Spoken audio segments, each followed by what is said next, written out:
Everybody got a turn. Now we're gonna do 5 ducks. Do 5 ducks with them, please, yes. This is a fun one because it's got the big quack, quack, quack in it. Okay, go ahead. 5 little ducks went out to play over the hills and far away. When the mother duck said quack, quack, quack, 4 little ducks came running back. 4 little ducks went out to play over the hill and far away. When the mother duck said quack, quack, quack, Only 3. 3 little ducks came running back. 3 little ducks went out to play over the hill and far away. When the mother duck said quack, quack, quack, only 2 little ducks came back. 2 little ducks went out to play over the hill and far away. When the mother duck said quack, quack, quack, only 1 little duck came back. 1 little duck went out to play over the hill and far away. When the mother duck said quack, quack, quack, only 9 little ducks came running back. But when the daddy duck said quack, quack, quack, 5 little ducks came running back.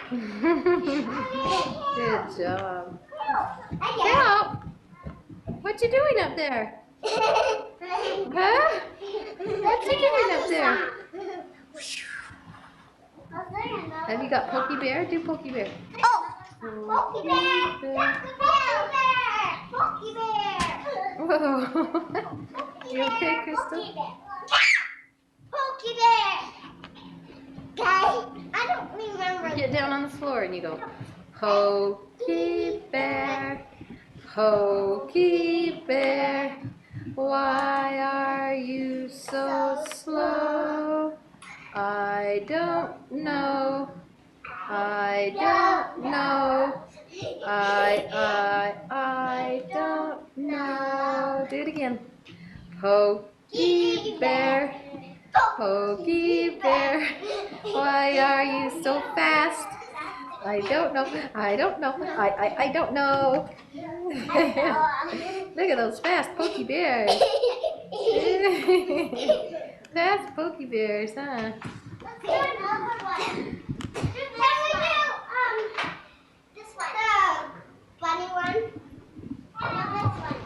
No, that's not one. That's not one. Hi, Jared. Can we do? Smile for me. The Can you bunny smile one for me? like this. Do a smile for me. Cheese.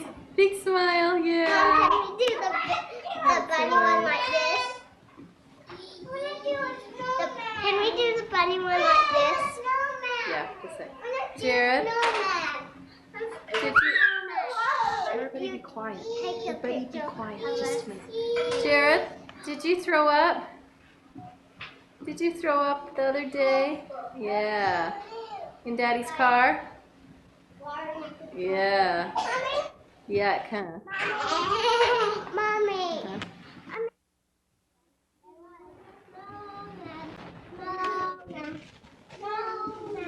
Once there was a snowman, tall, tall, tall.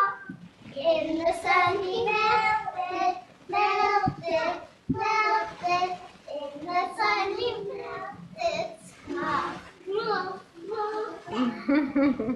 Okay, do the bunny rabbit one. Here's a bunny with bunny ears. Here's his hole in the ground. Here's a sounding prick up his ears and house and down one in the ground.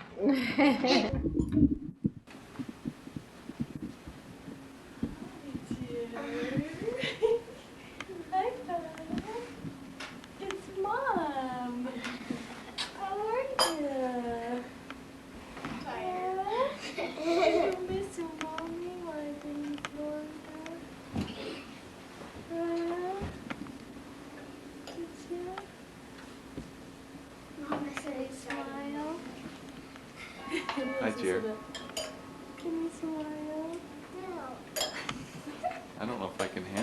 much excitement on one video or not.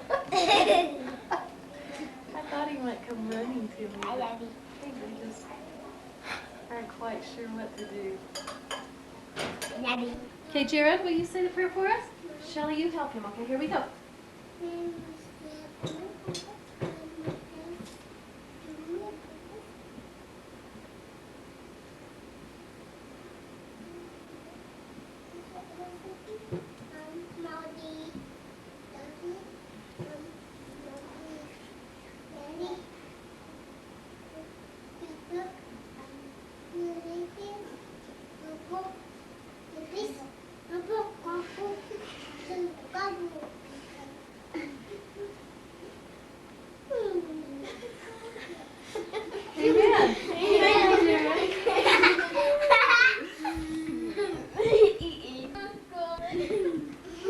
You go like this.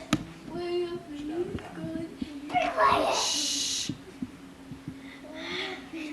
Once you start, you can't go back, okay? Way up in the sky, the little birds fly. Wow, down in the night, the little bird does with the wing on her left and the wing on her right. The little birds sleep all through the night. They're sleeping. The bird sun comes up. The dew falls away. Good morning, the little birds say. Okay, spin that bottle. Smiled. Good job, sir. Hard to do without smiling. I bet my braces push me. Yeah, right.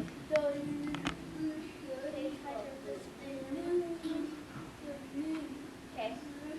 Give that bottle. Mom, we gotta come. Okay, John. John. No one. Hey, John. Hold it up.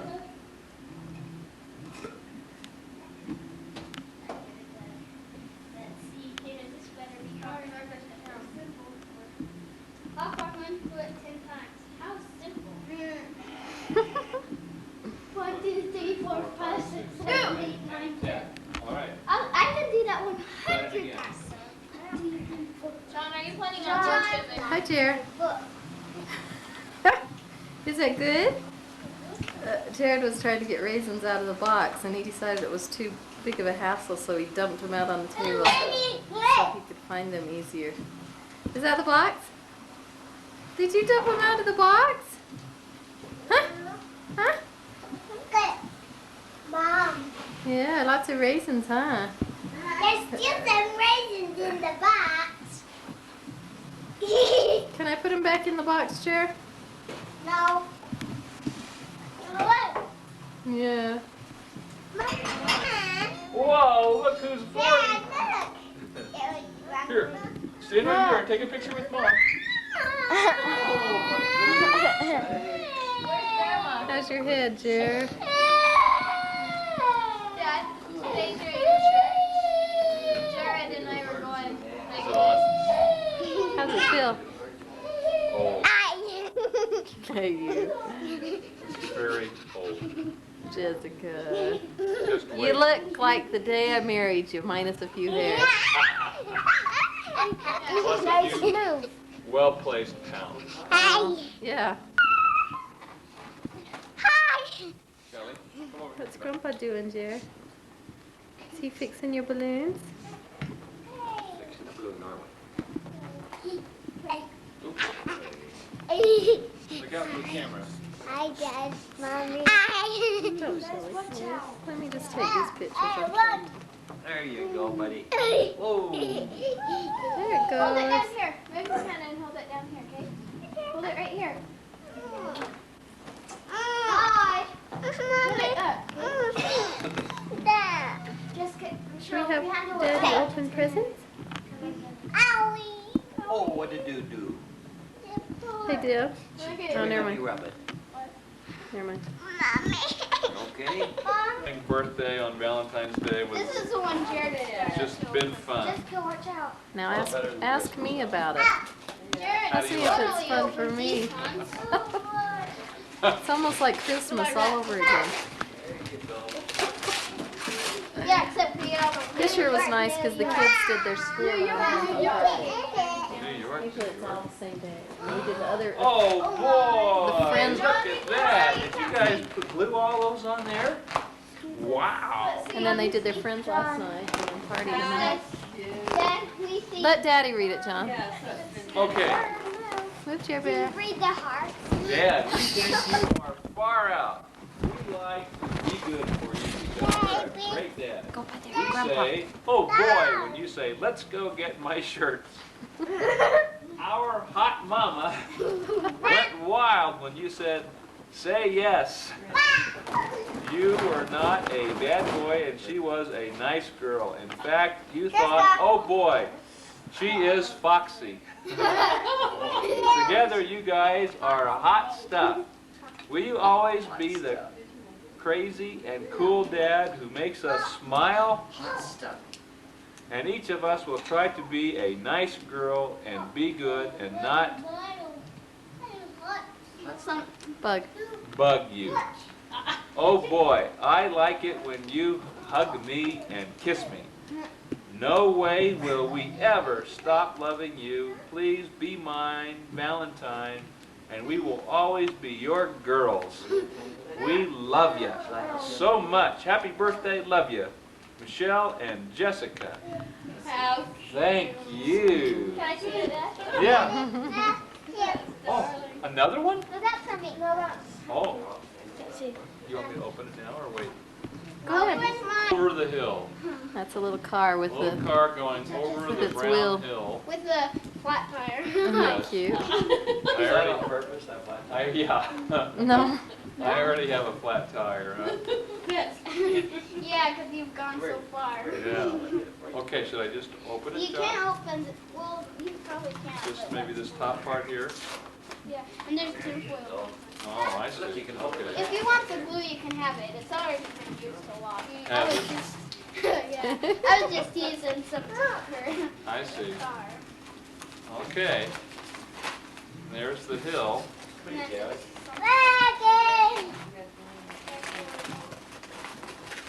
It's a horn.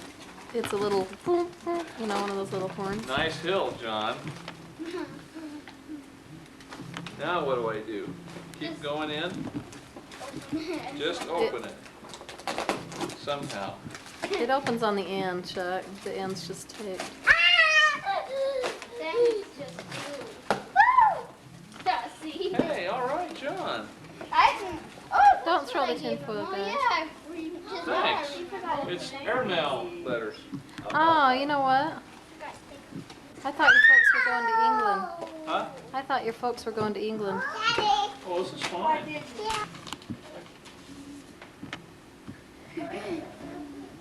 For a wonderful son-in-law, when our daughter was growing up, we were sure there would never be anyone good enough for her.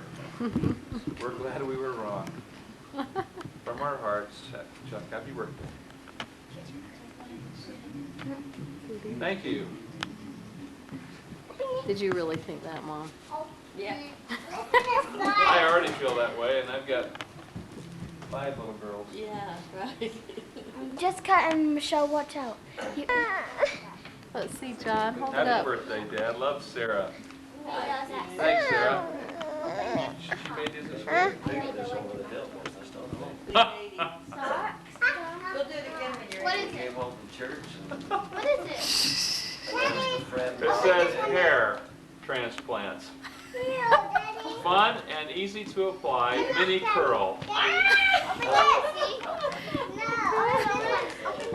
Bring it over, John. Let us see it, will you? Oh my, do people actually wear this? It's for dolls, John. Over Did the you give hill. him that? Ha There's ha. Sarah did. Sarah got it when she went to Max. Say it again, Jared. Ha ha. 40 over the hill. Ha ha. Jared said, ha-ha. Ha-ha. Ha ha. Jared, Ooh, tell me ha. All right, Reese's Pieces. We couldn't find any. Jared, Jared, say ha ha. Thanks. Who's this from? Yeah, and the hair. Mom, can we open Is that from? Deborah. Happy birthday and happy Valentine's Mommy, Day. Love can you. we The open number that? one dad. How about that? Yeah, he's gonna open Becca's little round one and then. Well, it's like my mom on it? Yeah, or just mirror somewhere in your mount car thermometer. and You stick can your put it in glasses car. Velcro, What? and it sticks. Is it 75 degrees in there? Yeah. Cool. You can Hey, that's kind of fun. That's Yeah, it. you can open it. Thanks. What is Okay. that? Dad, are you going to keep it? No. Oh, wow. So you open it up and take the Ooh, round the clock. Hi. Hello. Hello. Hi. You're turning 40. Have a happy birthday.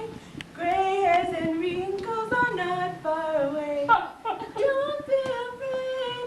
Pancake can be your friend. Turn up your hearing aid.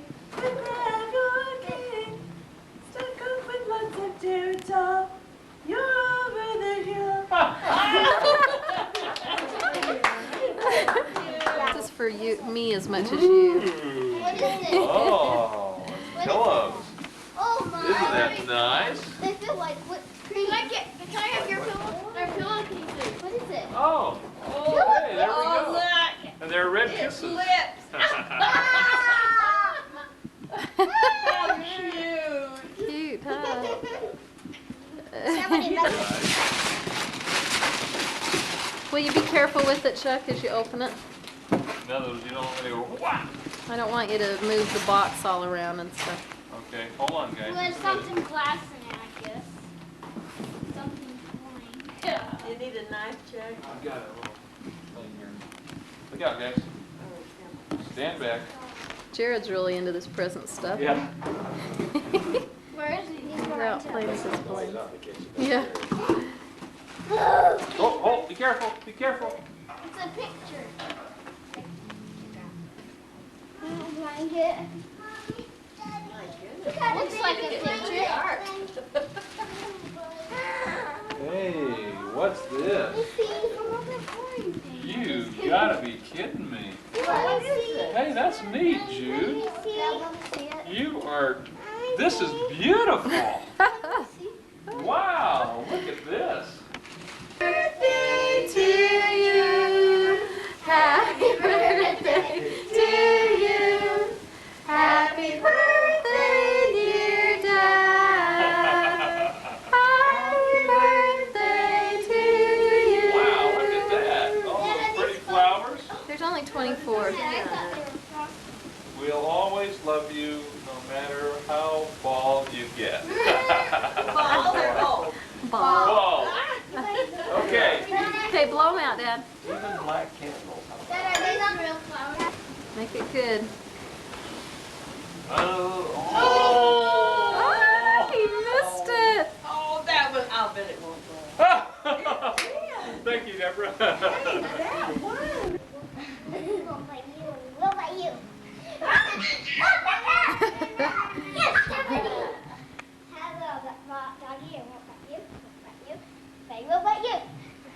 Go Shay, go Shay. Here it is right here, Shay. Okay, scoot back a little, okay?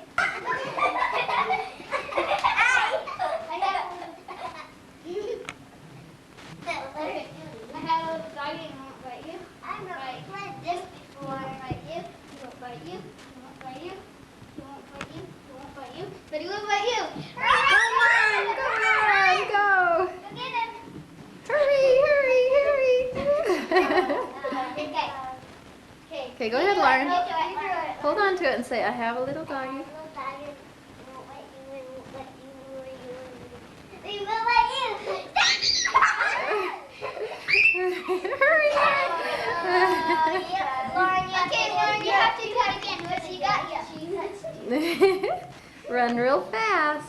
And as soon as you drop it on the car, run!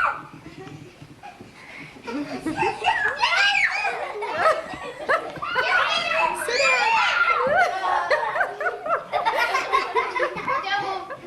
Good job, Jessica.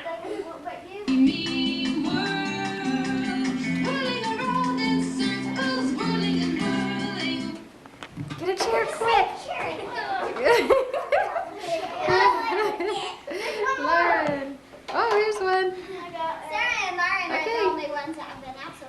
Okay, everybody stand up.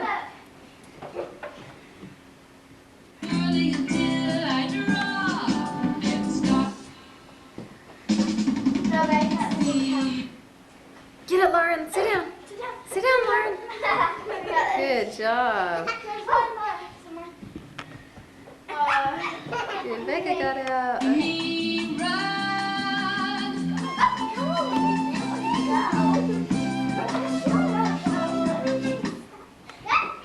Everybody's over on this side. Lauren, go around on the other side. There's some chairs over there. Okay, one more time, and then we're going to start taking chairs out, okay? Whoever's out this time.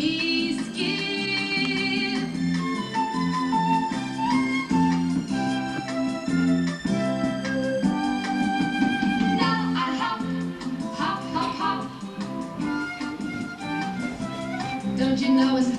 Sit down. Sit down, quick.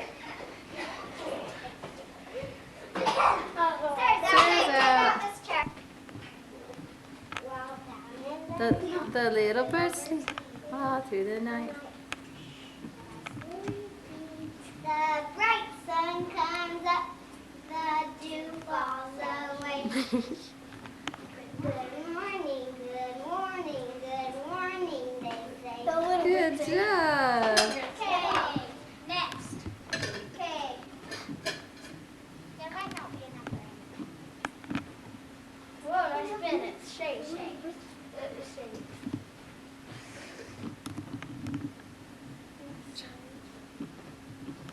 Draw a picture. Just like flowers. Any kind of picture. She'll draw and just like draw water around it. Just like draw water or something. Just a little. Or anything you want. You can draw a whole Put beautiful picture. water so my fish can swim in it. What are you doing? Drawing a picture.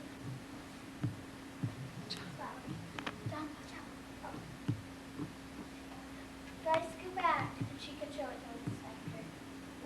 I want to do it again. Happy birthday To you. Happy birthday to you. Happy birthday, dear Cheryl.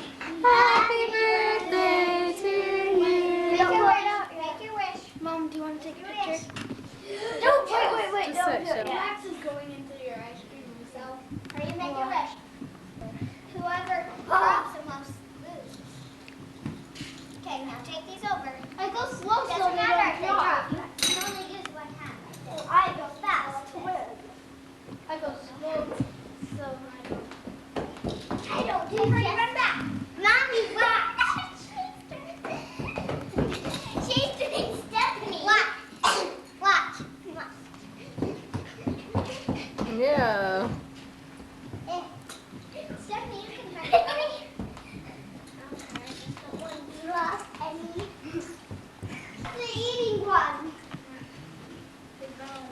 We're almost done.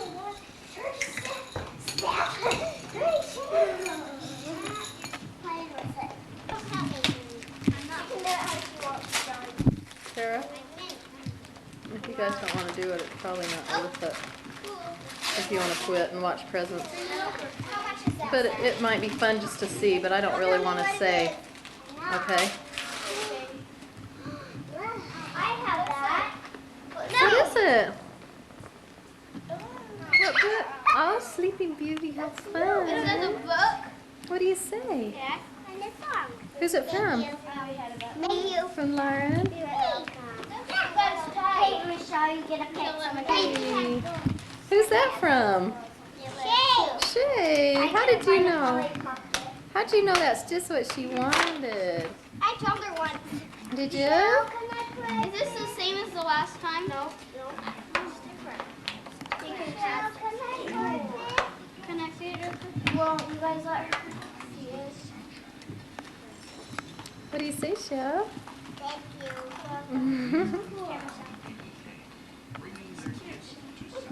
Let me see it. Let me hold it. Michelle, these sticker books. Johnny? Sticker books.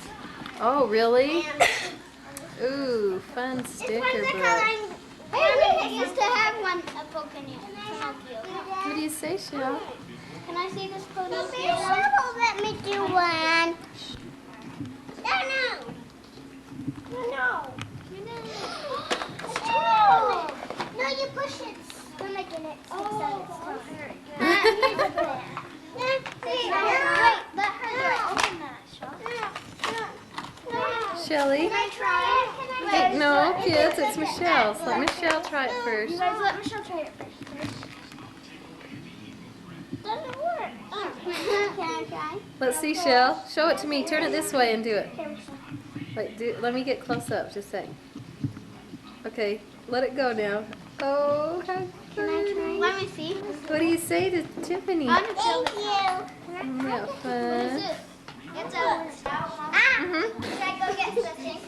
Mommy, I don't like I might have to help you. Hey, you. I don't like you. Want to see my bottom? Hey, you open me to me.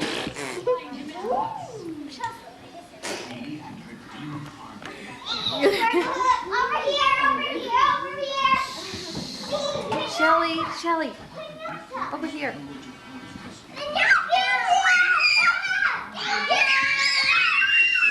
Jared's sleeping, guys. We're gonna do it in here. That's good. You only get to hit it 3 times. You already hit it 4 times. 1, twice, 3 times. Okay, good job. You get a couple turns. Okay. Go 1, 2, 3. Whoa! Oh, you got a good one. Hey, I'm next. Okay. Hard. Right there, okay? Hit it hard. Break off the Move, Steph. So up higher, guys. It needs to be higher. Okay, good. No, Sarah, you and Becca hold it higher. Okay, hit it. 1, 2, 3. Good job. 4. Okay, higher, Sarah. Higher, Sarah. 1, Hard, Shelly, hard. 3. Good job. The second one was real hard. My turn.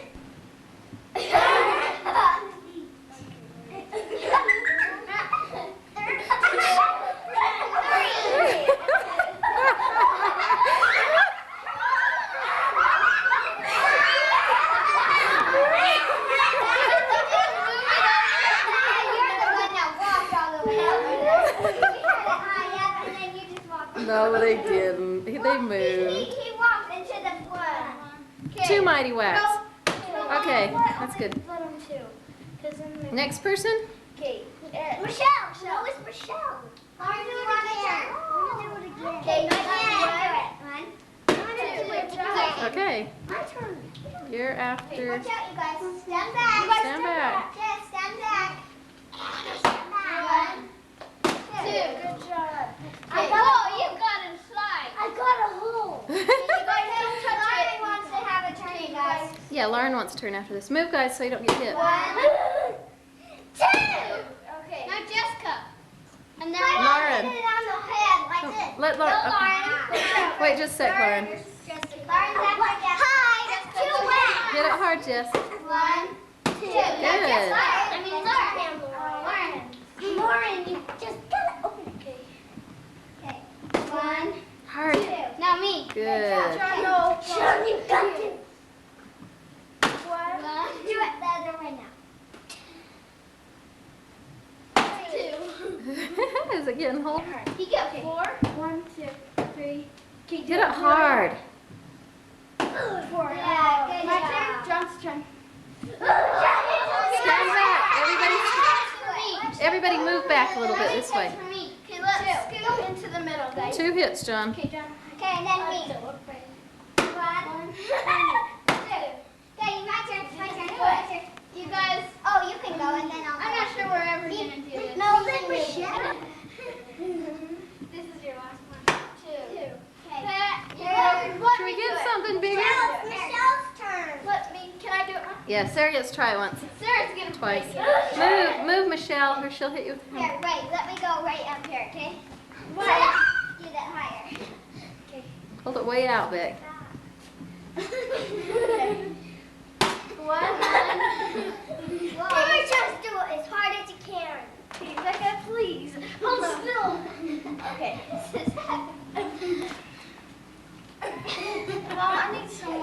Hit it. I'll do it. No. Someone bigger. No, me. Here, Becca, come here. I'll hold it. Yeah, John, stand up on the chair. Okay. Hold it real. Hold it real hard with both hands. Okay. Get his fingers. 1, 2, 2. Birthday to you. Happy birthday to you. Happy birthday, dear Shelley. Happy birthday to you. Where is Becca? Okay, go ahead, Shelley. Becca! Do you mind if Becca walks? Open it up. Here she comes, Sarah. Sarah. Okay, Shelley, go. Show. Rip it. See how windy It's 10 to 8. it's Well, school starts in 40 minutes. And we're 5 minutes away from the school. Alphabet. Does Alphabets have marshmallows? Let me see. Don't move. This is back. Go ahead and open it. Okay. Daddy. Michelle, hold Okay. it still for a minute. I want to see. She can maybe do it. She can look in herself, okay? Hi, Daddy. Hi, Daddy. Jared, what you got? My own lad. Jared, what have you got? Balloons that are going to pop on the fireplace. Michelle's going to have at least $5. Jared. Jared. Oh, where'd the balloons go? I want to see how much I got. She puts down the card. $3, sweetheart. My goodness. I got $3. All right. Okay, I'll read this to you. Just for you, granddaughter. Michelle, you, the love tucked in this birthday card, and all the wishes too are for a special granddaughter, and that, of course, means you. Happy birthday. This is your 5th birthday, right? Daddy. Daddy. Are looking forward to seeing you and all your family February 24th and 4th. Have a fun day. Love, Grandma and Grandpa. From Jessica, I think it says. To Michelle from Jessica. Hey, Yeah, I Jess? wrapped it. Jess, can you scoot over? Oh, And I know what wrapped this is. What? I see it before. Ow! Jared likes it. The foolish. The foolish And the tortoise. same guy wrote it as As a Same greedy person that python. wrote it. Hungry caterpillar and all those, yeah. And greedy python. Daddy. Daddy. Did he write polar bear, polar bear? She got that for Christmas. Well, did he write that? Yeah. No. Doesn't. Next was.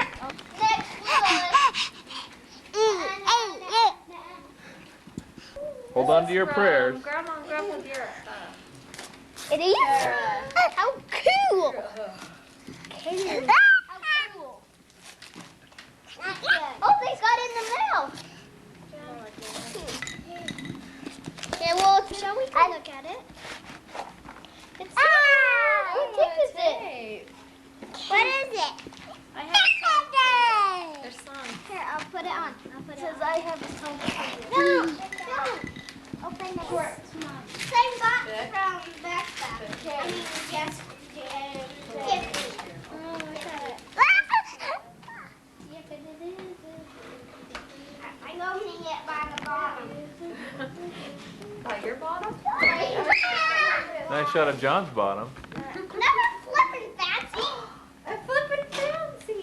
Let me see. No, just There it goes. Michelle's present. Running down the hallway.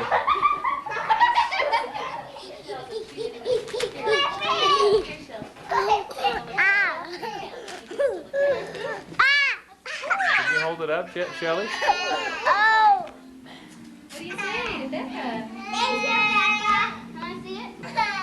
Just Becca's over there tapping. Here's your other one. Will you pick What? up the scratch? We can play now. Little box? Mom, what should I do now?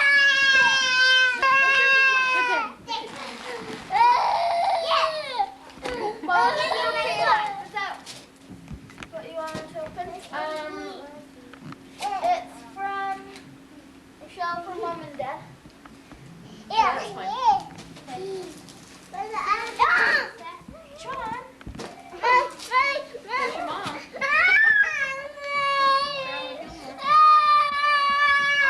Yeah.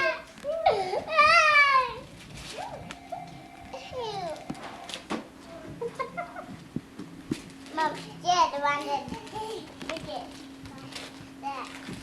And there's a hat. There's a hat. Everybody be quiet. Okay, listen. Just sit. Sit.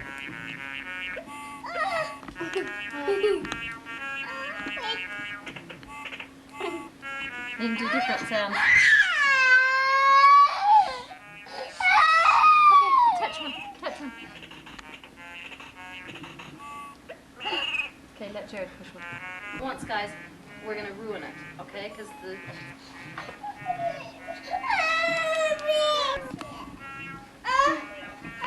what you're gonna have to do, Shelly, is keep that up away from Jared. Because if you just like push him and goofy all over it. What do you say, Shell? Thank you. You're welcome. Piñata. This one next.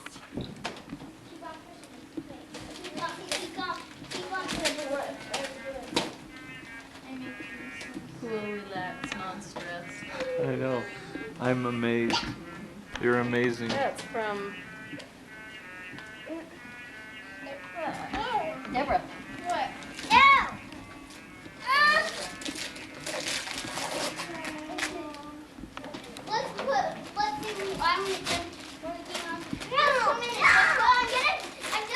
Jessica.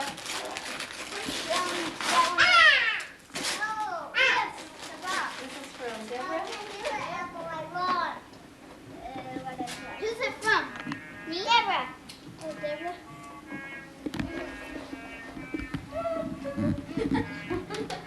Jared, Huh? nice behind shot there, bud. Oh, you ruined the box. You got the tape shut down? Just on the side. Oh, a book to read along with the tape. Oh boy! That's a sing-along one. Mom, Jessica's hogging that. Good. I know, let her hog it for me today. Keep her happy. Could you move out of the way, please? I saw it. What is it? It's gonna be so fun. Johnny? Jared, no.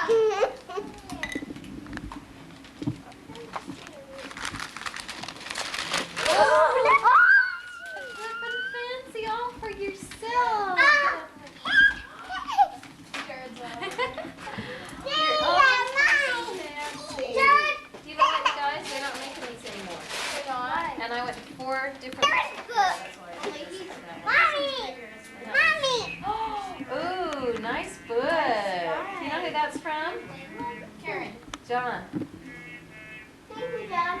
You're welcome. That's a nice book. Who does this remind you of? Why is that wrong? Polly Pocket. Thank you. What is it? Polly Pocket. Polly Pockets, huh? That's from Sarah. What is it? Some little earrings to go with Oh, it. cool. Polly Pocket.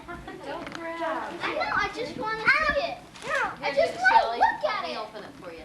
Well, John, she hasn't even looked at it Oh, yet. okay. I'll get the earrings off. Thank you. The things fell out. Thank you. Yes. Yeah, and you need to be really careful with those little Debbie gun? guys. Where the guys go. Mama, try not let me do it. I know he's doing it. Mom, I need to put that What is it, Shelly? Jared. Michelle? John, can I see it, please? Show Dad. He doesn't even know what Polly Pockets are. Guess what? Jared. Oh, okay. Mine, see? Oh, very nice, yes. Teacher! Where you get me stuck out on that? Michelle, I just... To the boy with the earrings. Smile for Dad. Can you Mom! smile? This is a diving board! Mom, there's a diving board. Show Shelly. Look at Jared. Look at Jared's, guys. Mom, look, there's a Look at diving Jared's board. earrings. Mom, look at, there's a diving board in here. Let me see it. Let me see it. Let me see your earrings. Can I see the earrings? Jared, give me it. What kind did we get? Let me see it. That kind. Ooh.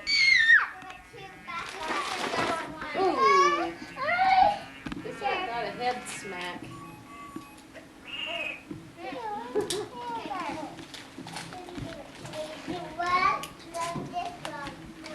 Where are you going, Shelly? Clean up, lady. Actually, I was gonna get my other present. Oh, that's a big one. And Mom, look. Mom, there's a door that opens. Second, my last present is coming up. That's a huge present. Look at.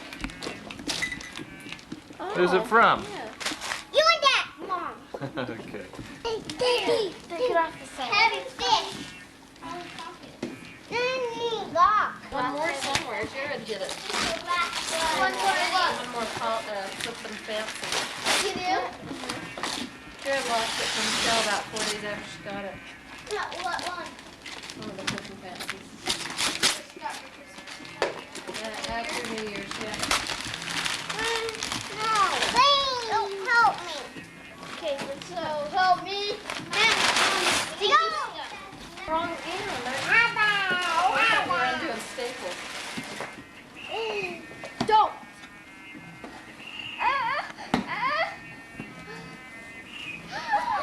Oh my, 2XL? I think. No. Oh. Thank you. Did you say?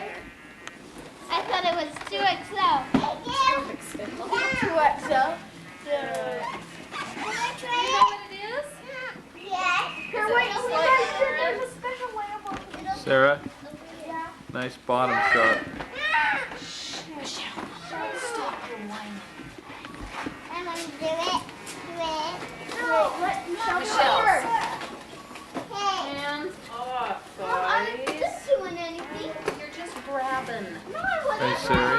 Sorry. Sarah, Oh, and then there's a tape, Michelle. Look. What is it? And then it goes. I know what I'd do with it. Stay back. That's me. what is it, Shelly? Take me, critter. A what? Take me, critter. Wow. Can you record things on it? You can? Where do you Got a put it? microphone? No. Let me see if that's it. Yeah, find out. You can start. Where's record? Is that exact same as hers? That same as what? As Lauren? Yep. Is it? Jessica. Hey, pretty fancy. No. I was just want to see what that is. It's Just leave it until she's turning done. the. Oh, it's the volume. Turn it up. So you can record one? This is my last one.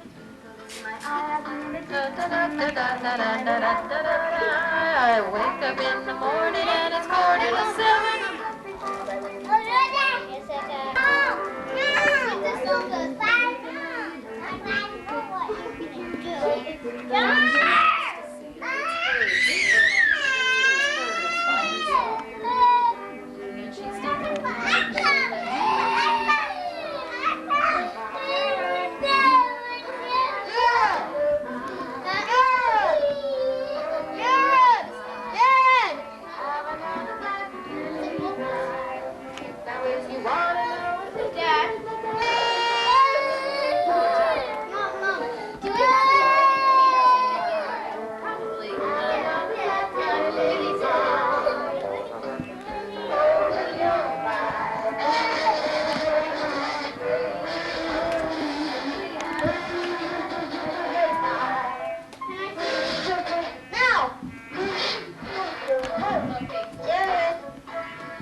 birthday to you.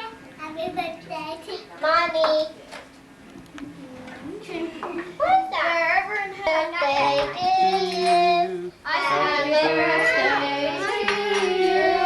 Happy birthday, dear Michelle. Happy birthday to you. Make a wish. Shelly, look at me while I take a picture. Becca and Sarah stay. Jessica did this cake, decorated, and put the candles in for us. Wow, thanks, Doesn't that look Jess. cute? Okay, make a wish and blow them out. Make a good wish. And Jessica put them all right close together. Oh, you did it too fast. Good job. My wish came true. That sure did. I want to do it.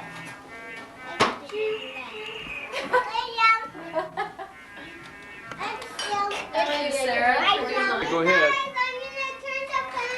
Okay, turn it on. This battery's running low. What do you do? She's got to turn the chain, doesn't she? Turn the light off so the fan can go on.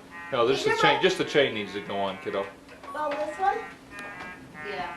You can turn the light on. There you go.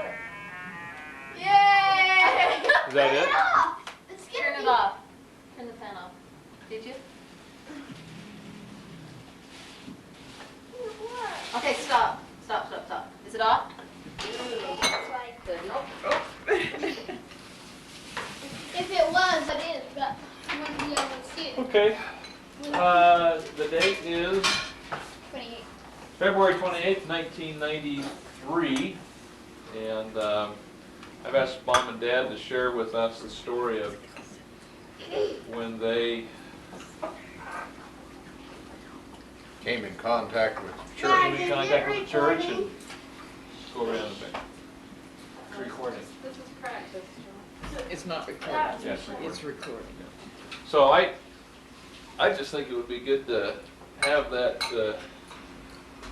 on tape, history, so that we can, know about it. And I don't know if if we have talked about it, which I think we have, I've forgotten, so it'd be nice to have it on tape so we can review it over the years. I don't know whether he ever wrote it down or not, but No, he never wrote it. it's been so many years ago, we forgot a lot of it. Now, I can remember it. We just saying, You got a It was mouse in in- your pocket? Yeah, what's this we stuff? it was in 1955, and then we thought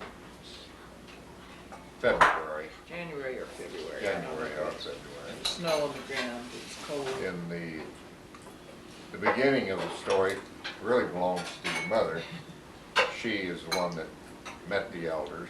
She probably would like to tell the story. Well, it was kind of interesting how they happened to come to the house. We lived on Seneca Street in the upstairs apartments, with Browns downstairs. And nobody ever came up our stairs to our house unless it was somebody that we knew. Because anybody that came in the front door, the Browns, if it was a salesman, I never had an Avon lady, nothing. The Browns would just send them away. Kids, your dad was 2 years old then. A little past. Well, I was just about Just two. a little bit older than Jared. And so this one cold winter's afternoon, I was ironing in front of the TV and, ironed clothes all over the living room, everywhere, hanging and what have you. And so I heard footsteps coming up the stairs, and I thought, gee, I wonder who's coming to see me. And I opened the door before they even knocked, and there were two young men, not much younger than I was, with black suits, black ties, and a black hat on, each of them. Really? Yeah, they wore the whole thing, man. And they introduced them. How they got past the ground? No, it didn't occur to me, even to ask then.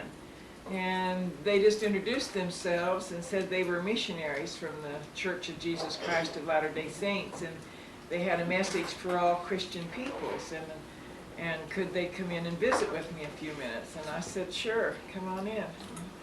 And I told them that I belonged to the Second Presbyterian Church just up a couple of blocks, and I sang in the choir and went to Circle, and they said, oh, that's wonderful. We like to visit with people that are active. What circle? Circle is like Relief Society. It was the women's meeting, only you didn't meet together. You had different circles that you were assigned to.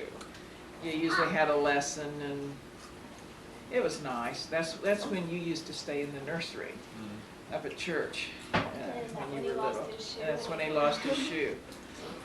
So anyway, they visited a few minutes, and they wanted to know if they could come back that evening, I think they said, when my husband was home, so they could visit with both of us. And I felt a little shaky about that because I knew Chet didn't really like strangers coming to visit. He liked to come home from work, eat, and watch TV, but there wasn't any way I could tell those young boys no, so I said yes, that'd be fine. About 7:30 would be fine. We'd have the two little kids in bed. Who was it, Steve? Steve was a little guy, yeah. So I didn't tell him that there were two young men coming by to talk about religion till about 7 o'clock, and I think I was bathing the two boys or doing dishes something. Yeah. Were you scared? Yeah, I was bathing the boys, and I was in the bathroom thinking, now, I've got to tell him they're coming. So I hollered out, and I said, oh, by the way, a couple of, I just happened to remember. You remember this at all, yeah? yeah, couple of, I don't know what I called them, did I say missionaries? Missionaries. From the Church of Jesus Christ of Latter-day Saints are coming by about 7:30. And oh, he was not angry, but he was a little upset and wanted to know what in the world I did that for. And then in a few minutes, long enough that I'd even forgotten it, he hollered in and he said, maybe that's all right. He said, I always wondered what the Mormons believed. And I just kind of stopped dead in my tracks, I'm from Missouri, and nothing good was ever said about Mormons in my whole life. I never heard anything good about Mormons. You didn't know the Latter-day Saints were Mormons. And I remember sticking my head around the door and I said, I didn't say anything about Mormons. And he said, don't you know that Mormons and Latter-day Saints are the same? And I said, no, I didn't know that. And he said, I've always wondered what they believed, and I guess he had run into some when he was in the Navy, in the service. Anyway, they came, and they were nice young men, and they taught us the first discussion, which was about Jesus Christ being the foundation of the church, and apostles, the cornerstones, and whatever, that really different than what we teach now. And they taught out of the Bible. They quoted scriptures out of the Bible and talked about prophets, didn't they, that first time? Everything they talked about were things that I'd always thought were true anyway. They left one Book of Mormon, and we didn't make another appointment. In the first place, Chet worked nights every other week, so I don't think we made another appointment for 2 weeks, did we? Do you remember their names? I mean, do you remember their names? Yes. Elder David Horton and Dennis, I'm glad you asked. I'll think of it pretty soon. It was right on the tip of my tongue. Elder Dennison. Dennison was his last name, Elder Dennison. And Elder Horton. California, wasn't it? Southern Utah, I think. Dennison was, I think so. Anyway, I think they wanted us to read the Book of Mormon, which of course Chet started reading. And I mentioned to our minister over at the Presbyterian Church that we had been left a Book of Mormon, and he says, he just got all scary looking and frightened, and he says, oh, and he was a very quiet, mild-mannered man. And he said, you don't want to touch that book. He said that book was inspired by the devil. He said, you don't want to touch it. And I thought, well, So Chet was reading, and you weren't impressed, huh, by that? Not completely, Judy, but I did think, well, maybe this isn't what it's cracked up to I guess be. I'd like to know why you invited them in the first place. I couldn't say no. I don't know why I I mean, invited you- him in. Weren't longing for some new religious experience in your life? Yes, in a way I was, Chuck. The summer before, we'd had what Presbyterians might call a revival. They didn't have revivals like Pentecostal people do and everything, but some visiting minister came and preached, and I went every night. I sang in the choir, and I went every night. And I really felt, what a surge of spirituality, and I wanted to be spiritual, and I wanted to raise our family right, and I wanted Chet to be involved. He'd never gone to church anyplace. And he'd stayed home with the kids so that I could go. Anyway, a few months after that, I found myself, it dwindled. Those feelings dwindled, and I could feel them fade away. And I remember thinking, what could I ever find? Where could I ever go that it would be a constant thing in your life, that you could constantly feel a spiritual influence in your life, not just a revival time once a year, And I had at one time talked to Chet about maybe even looking into the Catholic Church, and he said no. No. He said, I have, and it's not for me. And I said, and then I thought of that because at that time, seemed like Catholics kept their people, And then I said to him, maybe we ought to check out the Baptist, and he just didn't even answer me. And as a kid, I had looked at almost every church in Craig. I had gone to the Church of the Nazarene, I had gone to the Methodist Church, I had tried the Church of God, and didn't like the things I found, so ultimately came back to the Presbyterian Church and was sprinkled and joined. And I just decided there wasn't any true church like I thought there ought to be. How about you, Dad? Had you really investigated other churches? Oh, just a little bit. I didn't go to any of it. I read about the Catholic Church, and I've been up to, I guess they were a Baptist church up on 19th and Jewel. I went to that a couple times. Other than that, I didn't go. But he wasn't offended when I asked him, to go with me. He was willing to take you and have you sprinkled when you were born. And Well, I liked religion. I thought it was necessary. I'd like to raise a family, in a home that had religion. Mom and Dad never went to church after they were married. Before they were married, they went to church all the time. Mm-hmm. And I don't know why they grew away from it, but I think they both belonged to different churches and just didn't ever bother to go. They won't. Yo, honey, I think they were both Methodist. Your mother's camps helped start some of the Methodist churches down there in Pettis County. And your dad, when we tried to talk to him about the church, he said, I was born a Methodist and I'll die a Methodist. I don't know what the deal was, why they didn't go to church. I don't know. But anyway, they taught us,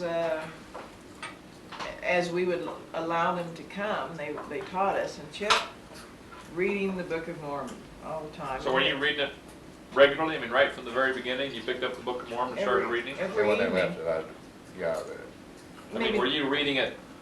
Why? Why were you reading it? Well, I thought it was interesting. And after you read a couple pages, I gained testimony that the book was a true book. He was an avid reader. He would read anything that he could get his hands on. They told me to pray and ask about it. Well, I didn't get down on my knees, but I sit there and said a little prayer, Well, that's good. And see, I didn't know. if the book was true or not. And as far as I was concerned, it was true. I really felt that it was. Have you read the Bible much? Oh, not a whole lot. I didn't read it through. I skipped, you know. I had a basic knowledge of Adam and Eve and fall, and that everybody was against sin. Other than that, Everybody was I used to, when I was young, go to tent revivals that they had in town, you know, listen to the hell's fire and damnation preachers. Right. Grandpa, But did you believe in apes? Did did your I church? believe in? I mean, did your church believe? teach Evolution. evolution. Yeah. No. So it was. I don't think any of the churches teach evolution. Is it just? They're all against That's evolution. just scientific. Presbyterian Church used to teach there may have been some kind, we don't know what kind of an evolution might have taken place, but we were made in God's image. Yep. So it's just mainly schools and stuff Yeah. that teach Yeah. scientific. Then, I don't know about now. Anyway, they taught us, and I didn't know any of this. I knew he was reading that book in the evenings, but he never said anything to me about it. He never said how he felt. I didn't know till just now he'd ever attended tent meetings when he was a kid. We've been married for 40 years. I liked the things they taught. I liked the young elders. But you wasn't born yet when I went to tent meetings. That's right. That's right. Finally, in the spring, it was getting springtime, warmer weather, and the elders were due to come that evening, and all day long I was kind of bothered by it, because I knew as well as I knew anything, they were going to tell me that night, they were going to tell us, and because they had just been building up to it, that this was the only true church of God upon the earth. And I told your dad, I said, I want you to tell them tonight not to come back anymore. And he said, why? And I said, because I do not believe that all the good Christian people that I've known in my life are going to go to hell because they didn't belong to this church. And that bothered me, because there were people that I loved that didn't have any idea this church existed. And he said, why me? And I said, because you're the head of the house. And he said, since when? She found that out someplace. Somewhere along the way. I said, because you're the head of the house. He said, since when? I think I said, since tonight. Anyway, they came and they had... One time only deal there. Yeah. That's not Head of the true. house that night. That night. They had a zone leader or an assistant with them. I'm not sure, I can't remember which, but he was older and seemed a little more sure of himself, a little more knowledgeable, a little more, he must have been an AP maybe. And I didn't wait for him to tell him because I knew he wasn't going to. I read him like a book, and I said, I don't want you to come back anymore. Oh, and before that, at Easter time, when Easter came, Chet joined the Presbyterian Church while the elders were teaching us. So when they came one week and Chet told them that he'd joined the Presbyterian Church, they didn't blink an eye. They didn't look crestfallen. They just said, oh, that's nice. That's nice. And you know, That was a good thing. yeah, it impressed me that they weren't upset that we'd done that. I don't know whether it did Chet or not, but I thought, I noticed their reaction, and since there wasn't any, I felt bitter about them. They also, Annie told them that she hasn't been able to read because I had the book all the time, and they just whipped out another book, you know. You know, see, that was the first thing that this elder asked me was, have you read any in the Book of Mormon?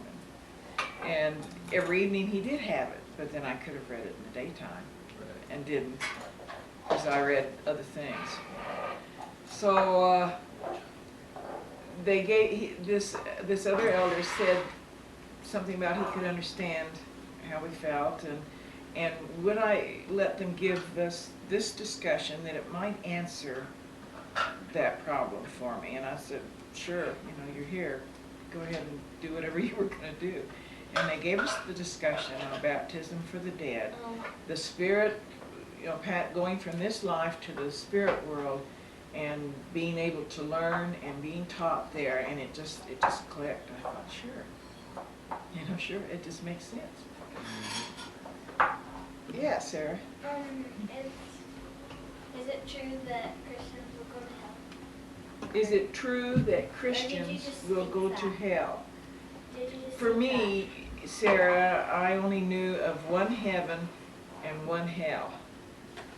And if the elders told me this was the only true church on the earth, then I knew automatically that everybody that didn't belong to it would not have a chance. You see, I just knew that automatically, that they would go to what I considered hell. Yeah, but it's only like a second heaven. Yeah, see, I didn't know about it. I didn't really know about that, about the 3 degrees of glory and everything. They didn't stay very long that night. They left, and we did not make an appointment when they left. And after they left, Chet just very quietly and calmly said, I'm halfway through this book. He said, I've read half of it, and he said, I think it's true. Now, he hadn't said that to you before. No, I hadn't asked either. It never occurred to me to ask. He was reading the book, and he was a reader, and I just thought, oh no. Because the one thing I didn't want in our life was for us to believe different things, and one of us want to go to one church and one to go to another church. I just couldn't abide that. I just knew that whatever we did, we had to do together. So I said, well, thank you, Chuck. I said, I guess that I won't ever really know if it's true unless I read some in it, will I? And he said, no, I don't think you will. So by that time, it was about 10 o'clock, and we always got up before 6 every morning, and we went to bed, and I took the Book of Mormon to bed with me, and I thought, well, I'll read a few minutes tonight. And I started as soon as we went to bed, and I finally, at 3 o'clock or after, I made myself put the book down and go to sleep. Or you just fell asleep? He was asleep. Yeah, I slept good when I was young. And that was quite an interesting experience, to read the Book of Mormon for the first time. What is it, John? Well, Grandma, you couldn't really go to sleep. Did you want to read it more? Yeah, I wanted to read it more, but I knew I had to get up at 6 o'clock in the morning, and finally at 3 I put it down. But in the front of the Book of Mormon, I started out with the questions. I think in those days the questions were in the very front. You know, what does it tell about Columbus and those things? And I looked up the reference. And there it was telling about this man Columbus that discovered America. Not naming him by name, but and something else that had impressed me too, or either had or did after this.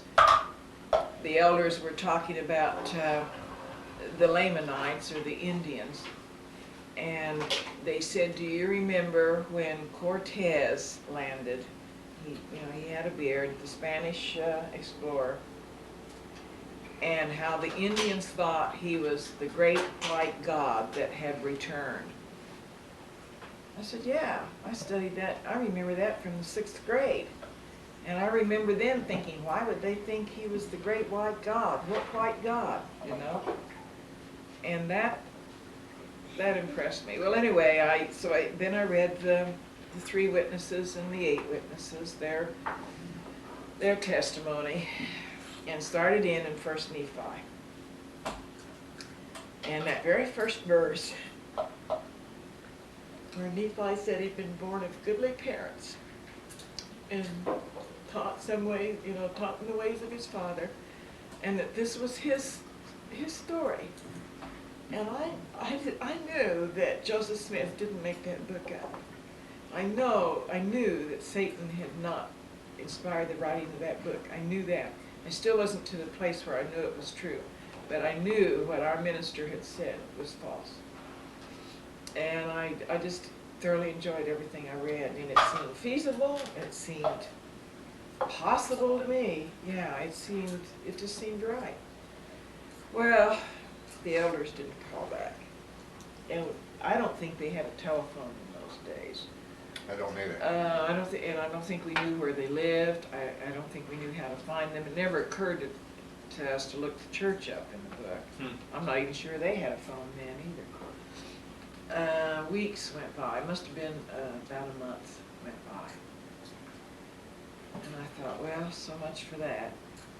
One afternoon the phone rang. And it was Elder Horton. And I said, "Where have you been?" And just this dead silence on the other end. I know he must have picked himself up off the floor. And I said, "Can you come tonight?" And he said, "Well, yes. He said, "We can come tonight." So, actually, though, what had transpired before that, I talked to my mother. And I said, I don't know what to do. I said, if it's true and I reject it, I said, I'm worried what will happen to me. If it's not true and I accept it, I'm still worried. She said, "Oh, Rae Anne, you've got to decide that for yourself." She said, "I can't help you there." She said, it's got to be your own decision. And Chet and I talked a little, not a lot, because I already knew how he felt. And I knew that the turmoil in me had to be settled. And I got so I couldn't sleep. I'd be doing the wash, and I'm worrying about this book and this gospel and what was I going to do. And I finally, one night when I couldn't sleep, remembered that the elders said, "Get down on your knees and pray." And I had never asked Heavenly Father for any information. I prayed to keep from getting a spanking or something sometimes, but I never had prayed for something like that.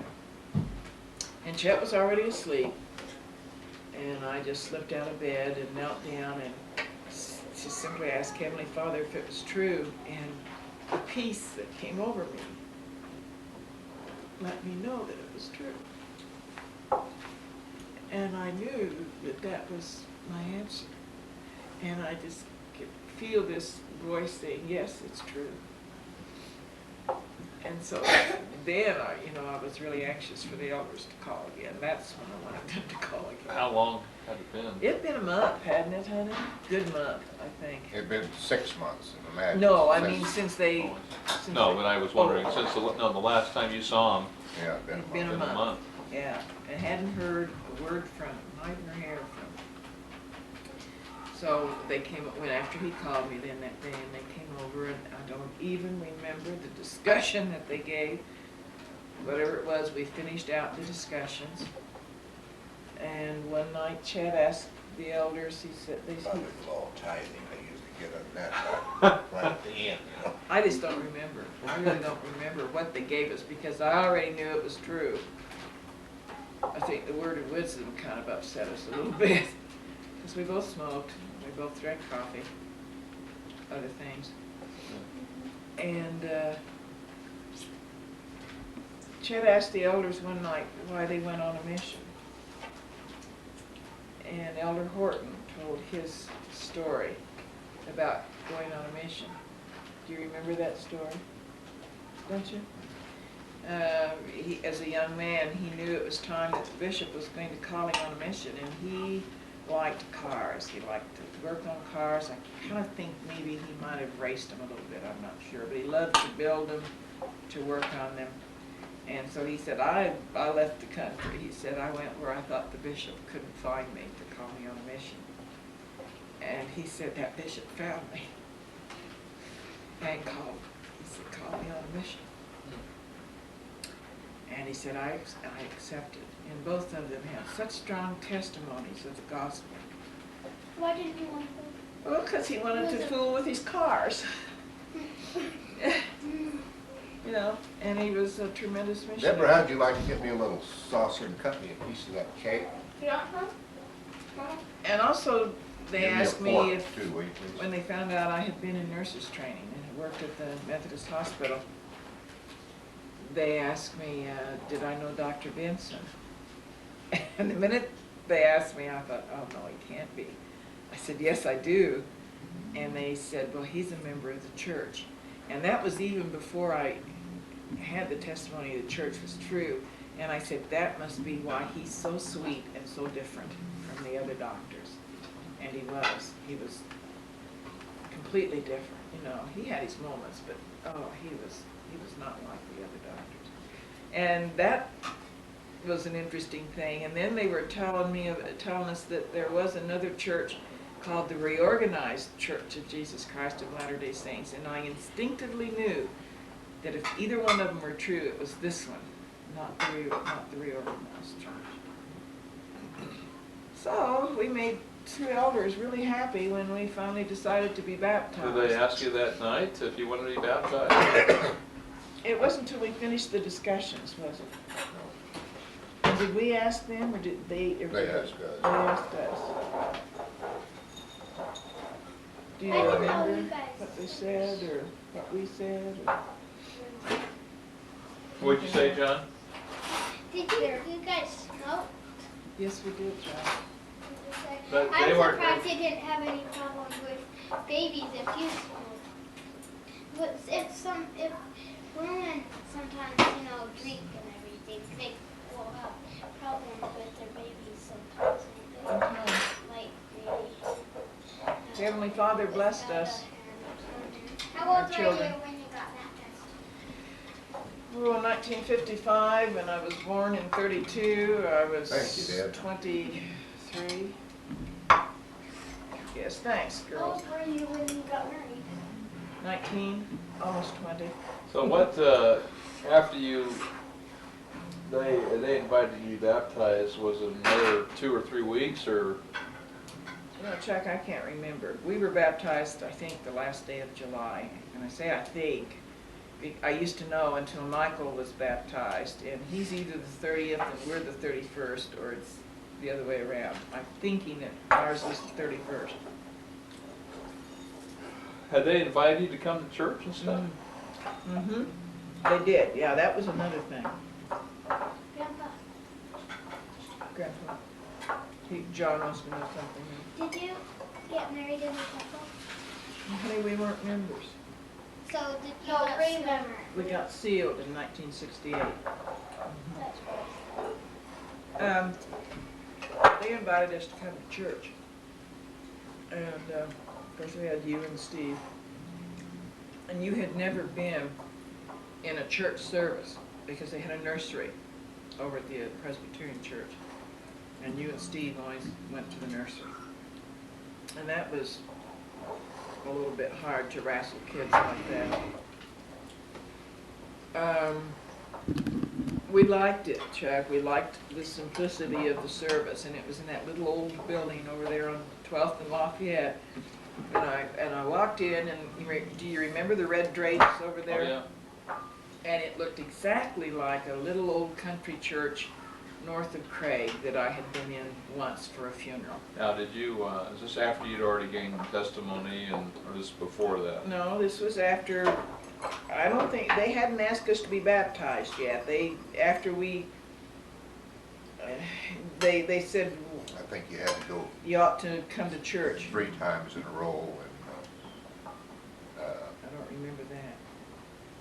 I really don't. a couple of weeks on the practice and the word of wisdom, you know, before you could be Yeah. baptized. Yeah. I don't think I they don't think so. they committed you to be baptized until after you did those things.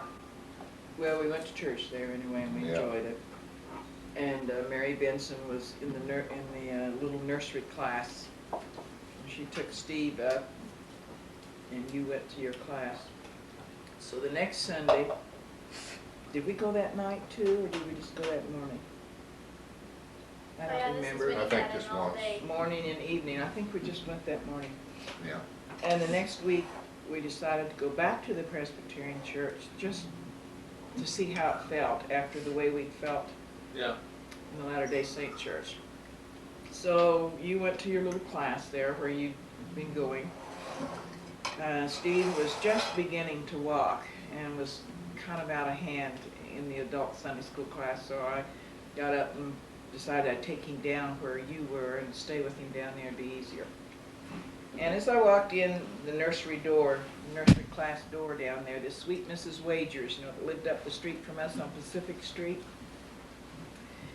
she was your teacher, and she was saying, and what is God? And you little tiny bitty tykes were saying God is a spirit without passion, without parts. Body parts and passion. Without a body, you know, and it just hit me like a brick.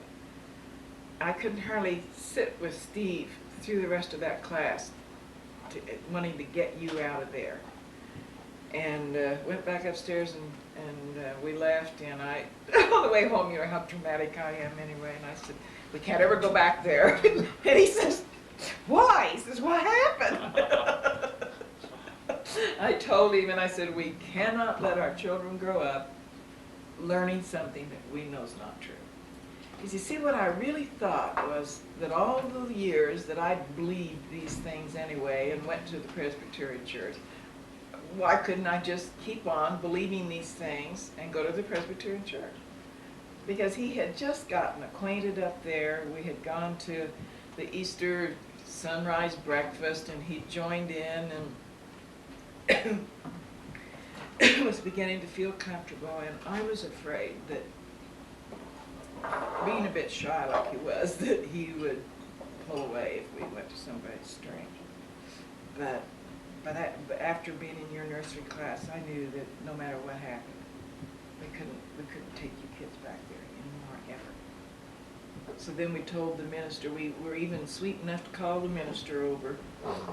He and his wife came, and they'd been really good to us. Visited us when you were born, gave us that little blue photo album, you know, and visited us when Steve was born, and everybody had been really good to us up there. Do you want to tell him about this? He got a 6 months pin, too, Yeah. for not missing any Sundays. You were just a tiny little guy. When was it I spit over the edge of the... That was, no, he did. He spit right up there between the That was when preacher's you get your feet. pin, yeah. What? What did you do? Would you like to tell that? I Do you don't remember? Go ahead, tell him. I just Uh, remember from when you told me about it. He was sitting up there on They had the, him up front so he'd be one of the kids to get his pin. Was this at the But he was only Presbyterian about- church? about 2.5. He was only about 2.5 years old, but he stood up on the pew, leaned down there, and he reached over and he spit on the floor. Oh, Right at the gross. preacher's feet. Oh, did he see it, the preacher? He couldn't help but see it. I just could have, if there'd been a hole in that floor, I would have dropped in. Got him out of there and over to that nursery about as fast as we could. So this I- was at what church? I said to Mom, well, Presbyterian. even Chuck doesn't believe this place is true. You didn't say that, did you? Something similar to Something it. similar to a Chuck, yeah. Yeah. Anyway, we finally were baptized. Oh, you want to tell him about when Reverend McCulloch and his wife came over? You want to tell him about that to do? Or do you? Oh, they ended up running down the steps, you know. Oh, a lot happened before that. Yeah, but it, The Book of Mormon, we had that Book of Mormon on the table and happened to be laying on top of the Bible, simply because we'd had the two, and they were just laying like that. And I thought Mrs. McCulloch was going to absolutely have a stroke. Oh, she said, get that book off of the Bible. And as they were leaving to go out the door, she said, you know, of course, that you're going to hell. And I almost wanted to laugh. Chet said, Mrs. McCulloch, have you ever read the book? I thought this was brilliant. He said, have you ever read the Book of Mormon? She said, no, and I don't intend to. And he said, I've read it. He said, how can you stand there and tell me that book's not true when you haven't read it and I have?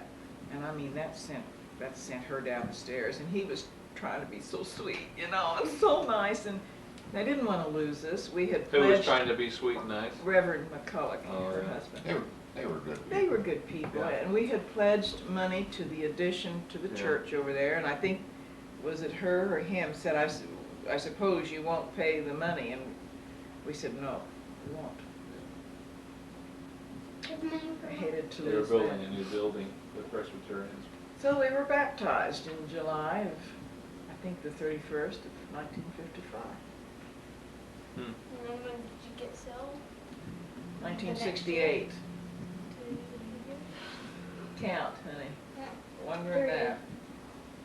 That's what I said. That is the rest of the story. 55, 10 would be 65. So did you stop? Took us 13 years to get to the temple.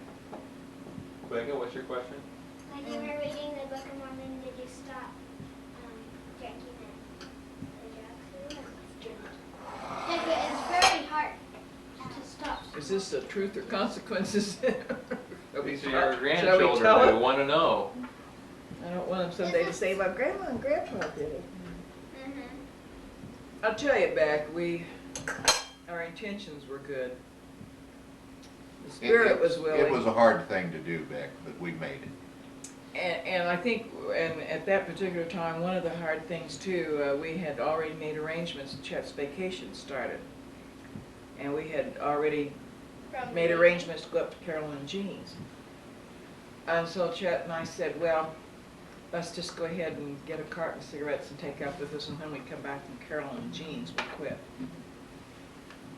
Because it was hard to go up there and even think about not smoking with the two of them smoking.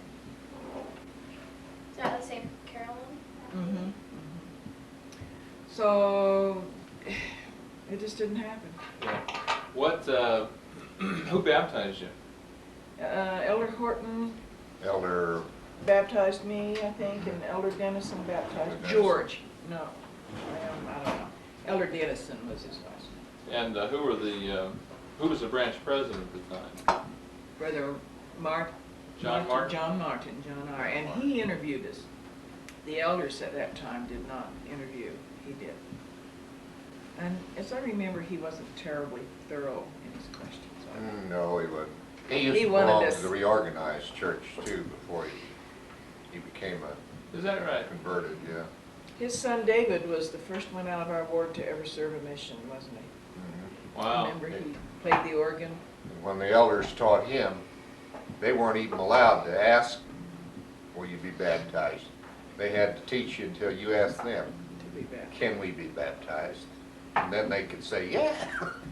Wow. We thought you'd never ask us. Wow. Changed a lot, hasn't it? Yeah. So who were some of the other members of the ward who had joined the church in St. Joe that were there already? And I told Ann, Dailies. told your mother, there was the Dailies and the Babbs and the Smiths, and we thought Steve Smith was redheaded and was about as tall as Jimmy Babb. We thought he was Jim's son. oh, And all those little redheaded girls and all these Smith And that kids, one boy. redheaded. And I told Mom, I said, when they say brothers and sisters, they mean it, don't they? We They thought, just about 3 or 4 families, that the Dailies were there. yeah, see, the Benson's. Dailies and Benson's were Benson's. there, When and the Martins. Now, were those folks converts or were they lifetime? Dailies were converts, Smiths were converts. Jessie Mae and Jim, I think, had been, their parents had been members. Yeah. The Smith, older Smith, they had joined the church, and all the kids were born under the covenant. No, they weren't sealed, honey, till those kids were pretty good age. And when they finally were able to go to Salt Lake, you know, in those days it was hard Yeah. to get to Salt Lake City. And then the war came along because Paul was not worthy to go with them. He never got to go and be sealed to his parents.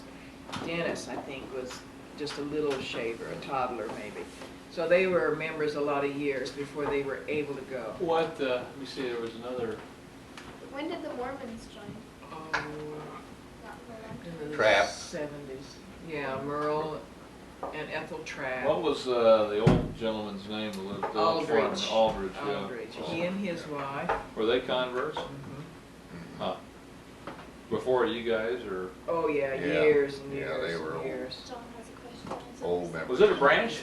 It was a branch. It was Yes. a branch, yeah. Yes. After John R. was released, Jim Babb was called as branch president. Then we were made a ward, and he Made was our bishop. first bishop.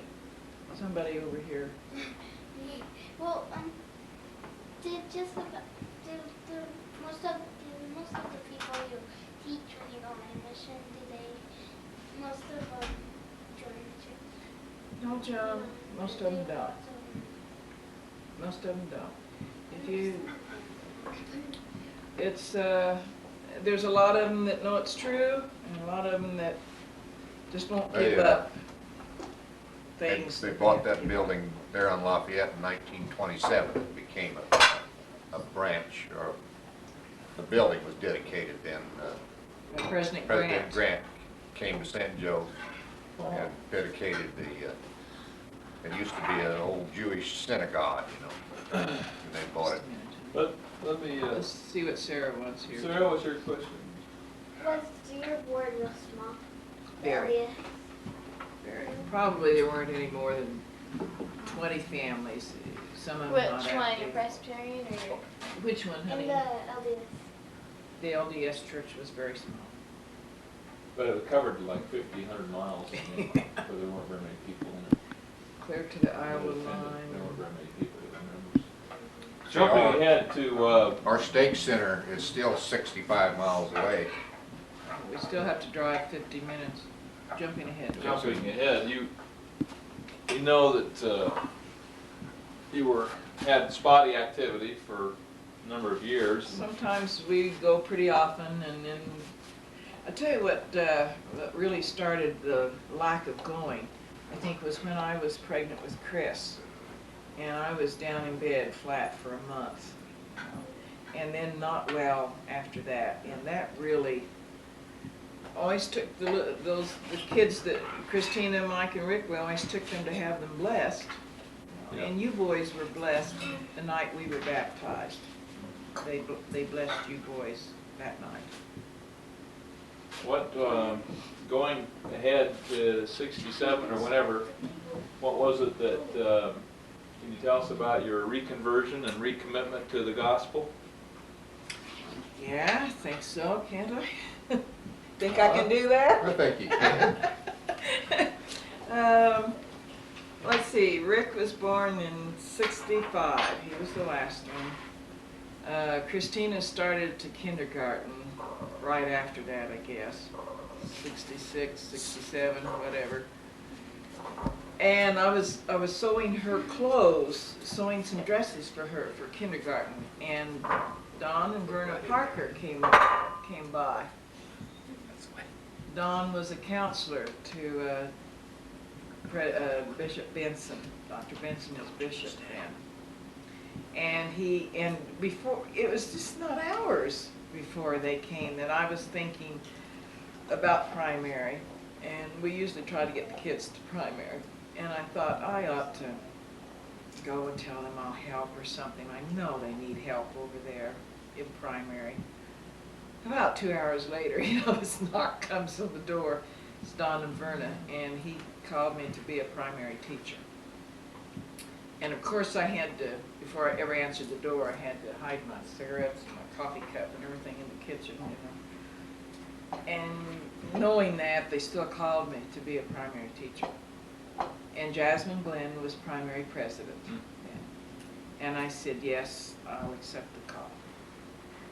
So I was teaching primary that fall, and the next winter, and things were pricking my mind. It was awfully hard to teach those little kids about the word of wisdom and tithing and all those things that I wasn't doing. It was very difficult. And I don't remember if that might have been the winter that you were ready to get out of primary, and because I did not get you to sacrament meetings, you lacked one sacrament meeting of being able to get your diploma from primary. You had to have a certain number, and we lacked one sacrament meeting. And Jasmine came to me in tears, and she said, Ann, I can't give him a diploma, or whatever it was that they gave. she said, I wish I could. And I knew it was my fault. And I felt really bad about it. I don't think you cared at the time, but I felt bad. I mean, you never said anything. 12, well, when I he hit, enjoyed watching My Favorite Martian and yeah, Bonanza. on Sunday night. Yeah. Well, anyway, right after your birthday, that winter of '66,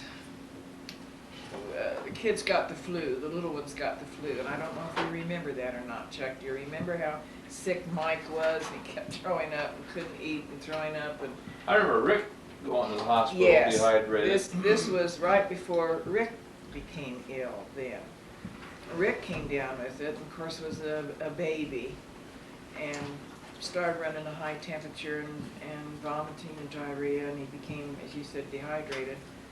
So we took him into the hospital, and I stayed in the hospital with him, and I really felt bad when I was at the hospital with him, and I thought it was just because I was tired and had had sick kids for so long, and I had had my teeth pulled, you know, when Rick was little, and had lost a lot of weight. I wasn't eating well, living on things I shouldn't live on. So while we were in the hospital, while I was in the hospital with Rick, my ribs just started hurting so bad, and I made the remark that if I didn't know better, I'd swear I had a broken rib. He was in there a few days. Chet took us home. I felt terrible. He was on nights. He went to work. Judith Lee and Ken, she was married to Ken then, brought Michael back. Yeah, brought Mike back. And she knew I was sick. I think she knew I was sicker than I knew I was. And she said, are you sure you're going to be all right? Shall I take Mike back with me? I said, no, I don't want him to go again, leaving. So within about 3 nights, I was really ill. It was on Thursday night. Do you remember we used to have family home evening night on Thursday night instead of Monday? Yeah, that's right. And I knew I was sick. I knew I was sick. I couldn't hardly breathe and everything. And I called Dr. Benson. I said, maybe I have pneumonia. I said, could you send me a prescription? He said, I'll be over it. I said, no, I don't want you to come over on family home evening night. He said, Ann, I'll be over in just a few minutes. So in a few minutes, he was over. He listened to my chest, and he gave me some Demerol so that I could sleep, and he gave me a shot of antibiotic, and wrote a script out. I think you went down on your bike to have it filled down there on 11th Street. Come Sunday, I had taken all the medicine and still wasn't well, and I knew I wasn't eating. Chet would bring me food. I just laid there on the couch. Do you remember going out to your paper route and waking me up and giving me my medication, my antibiotic? Do you remember that at all? Were you in the front room? We had our living room in the middle room at that time, and I was on the couch. I didn't even go up to the bedroom. Mm-hmm. And you'd wake me up and bring my pill to me and some water. And Did you wear a paper? you bet he was a paper boy. Did he earn lots of money for it? That's another story. By Sunday, I just knew that things just weren't right with me, you know. And he called Dr. Benson at church and said I'd finished all my prescription and was not feeling any better, and did he want to be refilled. And I think he told him bring me on into the hospital, which I thought, I haven't got the strength. We did. He took me into the hospital, and the lady that on the floor where I was, I had worked under her. She'd been one of my supervisors, and I know when they brought me in the wheelchair, and she looked at me and she looked again, you know, I could see this strange look on her face. She told me later she thought that someone had beaten me because I was so black and dark around my eyes, and I guess I wasn't getting enough oxygen for them. No, not eating or anything. They put me in bed, and as they put me in bed, I just, all I could see was darkness. I couldn't even see the room. It's just like I could see a dark pit, a dark hole. You know. And it wasn't very long after Ted Mart's dad had died. And I realized in my semi-conscious state that I could die. And the thought went through my mind, I can't die because my family and I aren't ready. So when Dr. Benson came, I asked him if he would send the elders quorum over to administer to me. See, I wouldn't even ask for him because he smoked and drank coffee, and I wouldn't even ask for him. And he sent Roger Smith and Lee Daly, old Lee.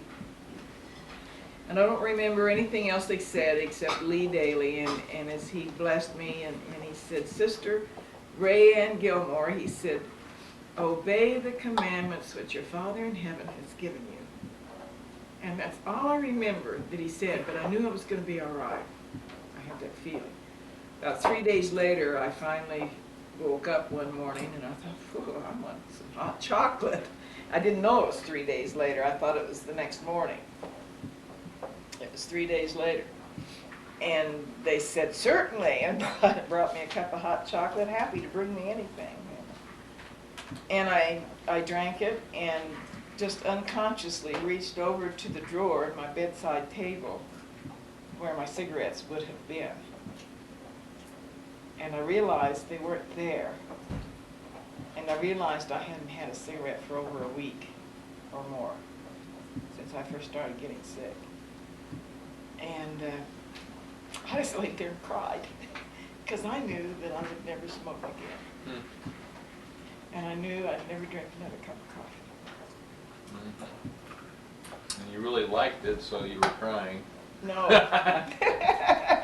I was crying because I was so Elsie happy. Whitlock, she cried when she thought, She could never have any more coffee. yeah, she'll tell you, she cried. Yeah. Who cried? Betsy Whitlock that was here the other night. I never have another, and she enjoyed coffee. I'll never have another cup of coffee. One of Yeah. the doctors, Dr. So- Rae Anne, that Uh-huh.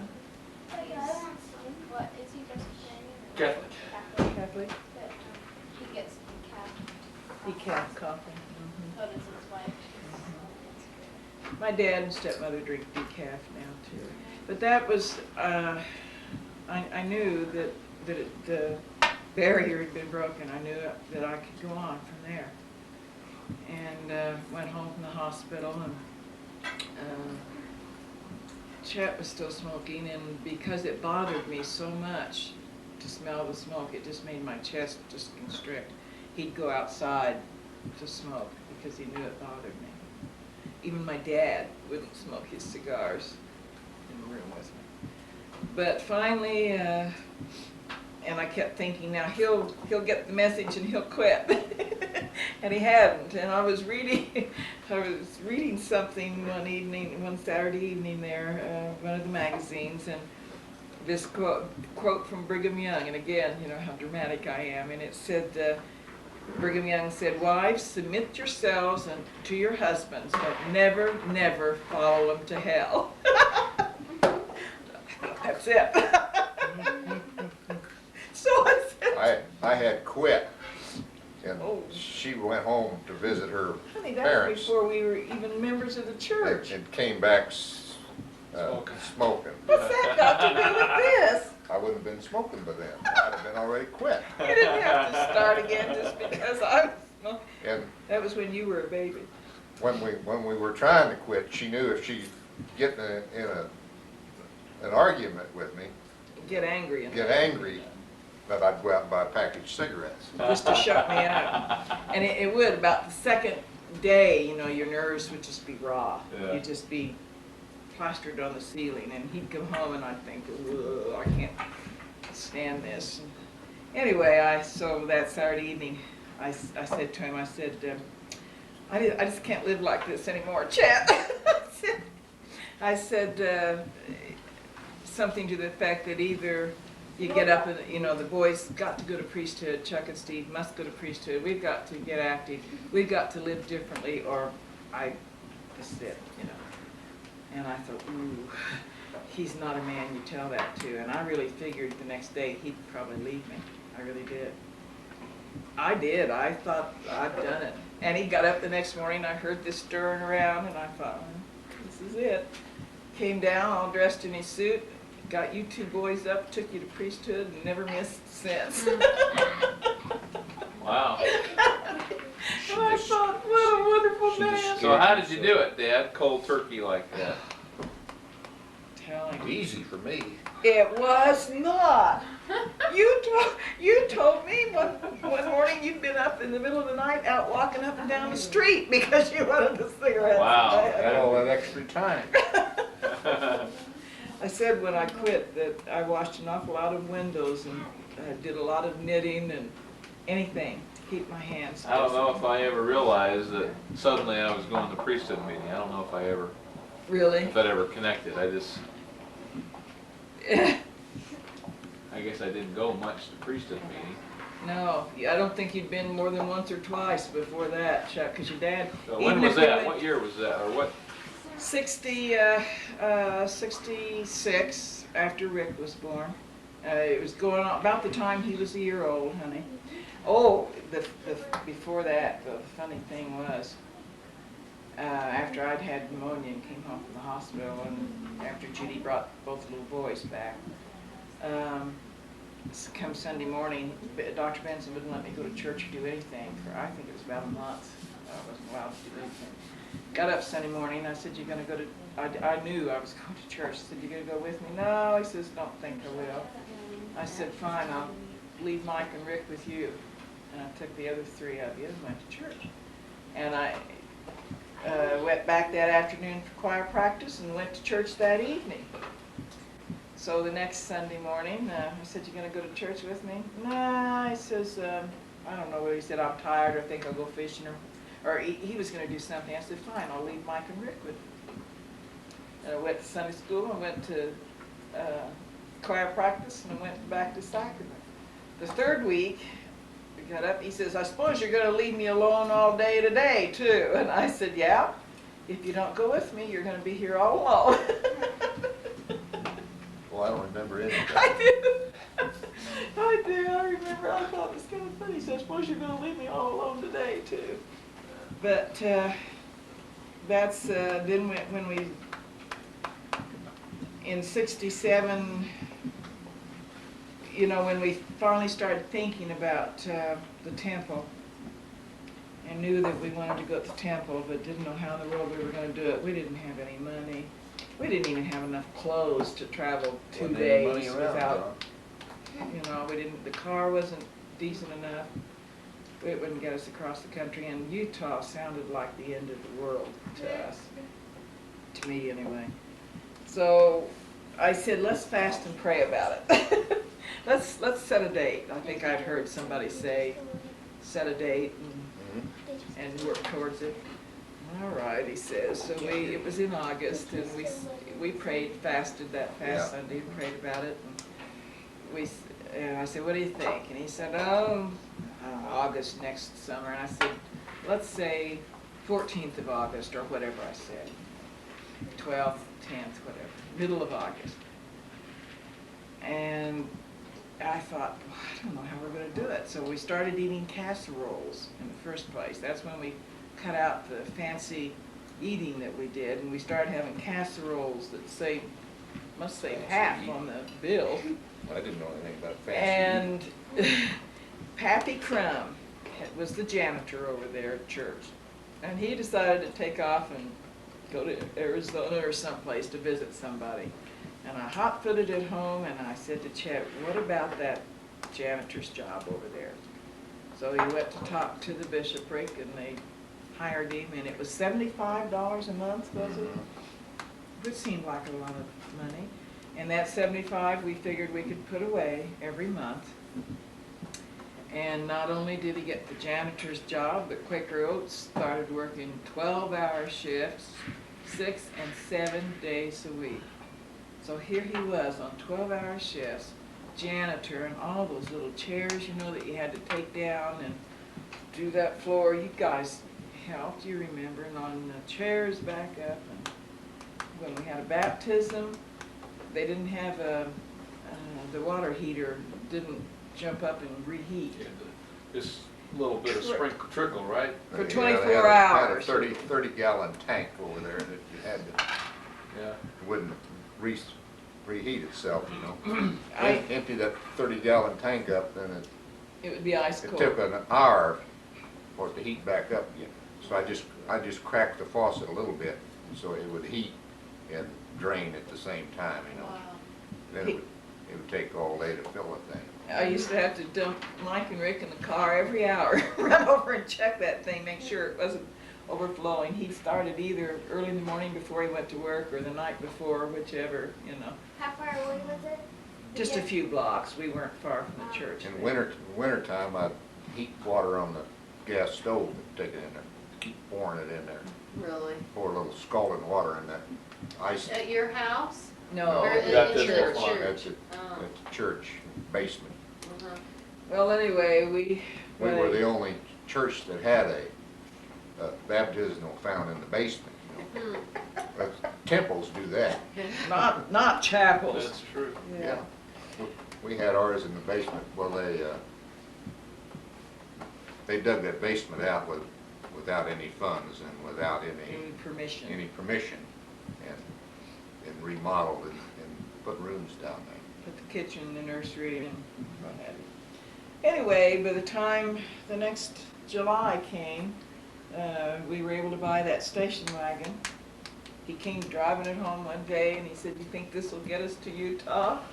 9 passengers, station wagon. I thought it was in heaven. Yeah. And Don Parker said, "I'll loan you my Volkswagen if you want to drive it out," you know. And Chet says, "I want to tell you, he said, by the time I get out there in that thing with 5 kids, I wouldn't care if I went to the temple with them or not." So what summer was it we went to the temple? 68, August of 68, August 14th, went to Idaho Falls. So you went on the day you chose? Well, we said August. Mhm. And Dr. Benson said to me one night, I think he brought me home from a meeting or something. He said, "Ann," I said, "I want to talk to you about going to the temple. Have you thought anything about it?" And I said, "Well, yes, Bishop, we have." I said, we've considered it and talked about it." He said, "I'll make you a deal." He said, "You come out in the summer when we're there to the cabin at Jackson Hole." And he said, "You can stay with us and we'll take you over to Idaho Falls Temple and go to the temple with you." That's how you said to go to Idaho Falls. And then we came down to Salt Lake. And little Sister O'Brien, that elderly sister that had been, older sister that had been on a mission there, she got us a place in the basement to stay in right next to Marion D. Hanks. A friend of hers lived there, and the friend was going to be gone, and she rented to the I remember that place. Uh-huh. She rented to the U of U kids, and they were not going to be there in August, so we were able to stay there. Did my grandmother and grandfather Hester's work, his dad, and 2 brothers and my brother. You boys helped with the baptisms. Yeah, I did Uncle Gene, Uncle Don. I did Granddad Gilmore. How old were you? 13? I was 15. When you were in Salt Lake, is that when? Remember, I was 3 years older than you are when I went to the temple. No, that was a lot later, honey. Your dad was only 15 when we went to the temple. But it was a real, you know, I always have thought, it's sure too bad that I couldn't have accomplished what I should have accomplished without having to be so sick. You know, Lord has, I always said the Lord had to half kill me before he could get my attention. But I always knew that someday, somehow, I'd be able to quit smoking, that we both would be able to quit smoking and be able to do what we were supposed to do, because we wanted to. It just, so hard. Did you get sick because you quit smoking? Or is it? I had pneumonia, honey, from the flu that was going around, plus the fact I'd had my teeth pulled and was not eating right. Got it from the little kids. Yeah, we were awful sick, the 3 of us were that winter. Christina had it. Yeah. Anything you want to end up with? Yeah, we're happy we finally made it. I'm happy you finally made it Where? too. We're here in Salt Lake, getting What? ready to go on a temple mission, and we've been 2 times before. Third mission. How come Third you're mission. going on so many? I don't know, John, you'd have to ask the The Lord Lord that. just keeps calling them. It's because they're such good workers, He John. keeps telling us their state president, call those Gilmores on another mission. So he does, and they say yes. This one's to the Washington D.C. temple, and the last one was Chicago, and before that was in England. England. Chicago? I thought your last one was. State president said we no more and got home the last time that they received a request for us to go again. Paramount's here in Salt Lake. And he said, give them a year. Oh, But really? he said give him some time, and then he knew the problems with Chris, and he knew the problems with Mike, and they asked again. He said, look, give them a year. He said, I thought I'd put him off. And he said, lo and behold, within a year's time, here came a letter, you know. From Salt Lake? Yes, from the temple, Brother Larson, or whoever it is that's over the temples, I can't remember. And He said they must have put you in the computer, so, because when the time rolled around, here came your name again. so he said I called another couple from our state and sent him Oh, to Chicago, and that didn't pacify him. And he kept saying to the bishop, I guess he'd been telling the bishop for 3 months to call us on a mission, and he hadn't for some reason or other. Well, he finally did right before we left for our trip to Bremerton, Washington. That was kind of a shock. Who's your bishop? Watsaba. And he You just got And he said, Bottom, he said, I've got my leg, you know? a personal an interview with President tomorrow night, and he says, I know he's going to ask me if I've made this call yet. He said, I've got to make this call. This was before he told you what it was? I He mean, did. did he say He that? left the did. impression that, Just a he said, mission. can you, I know, but will did you he go say, on a I'm gonna mission? make this call, and then he says, I wanna call you, I need to call you on a mission, or did you already know? He already told you before he said that? He said something to me one day, a few months before that, that state president wanted him to call us on a mission, and I just thought he was joking, you know, because he just said it kind of offhandedly and never ever said anything again. I thought he was just being So funny. when he called you to the office, you didn't know? No, I thought maybe different calling or something, you know. Yeah, they asked us